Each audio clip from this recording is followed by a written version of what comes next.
Good morning and welcome to Tuesday. If you're watching this, you made it through Monday, which can be pretty exhausting and daunting already, but you did it.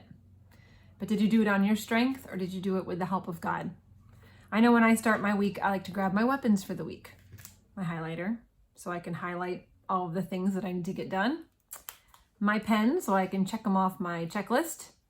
And my marker, so I can check them off the checklist that I make on my whiteboard. Because, why not have 3 or 4 or 5 checklists in a day? Well, while it might feel good for me to check all of those things off my checklist, what I'm doing is trying to satisfy the things I think need to be done this week. And I'm not giving myself over to God and asking Him what He needs me to do this week and in this moment and in this day. The verse I want to share with you today comes from Isaiah chapter 40, verse 31. But they who wait for the Lord shall renew their strength.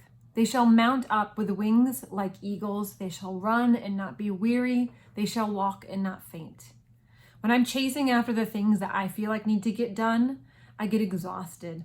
I'm tired, I'm fatigued, and I'm rarely satisfied at the end of the week because those are the things that I think need to get done. But when I come before God and I ask for His will for me, and I make sure that His checklist is the one I'm going through and not my own, I find a lot more fulfillment in that.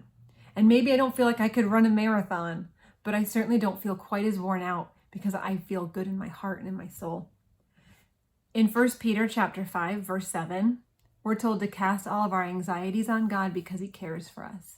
So when we come before Him this week, let's come before Him vulnerably and let's tell Him all the things we're worried about, the things that we feel like need to get done. But then we need to turn around and trust that He's going to help us through the things that need to get done, that really actually need to get done. And help us to let go of the things that someone else can do and let go of the things that maybe just can be for now.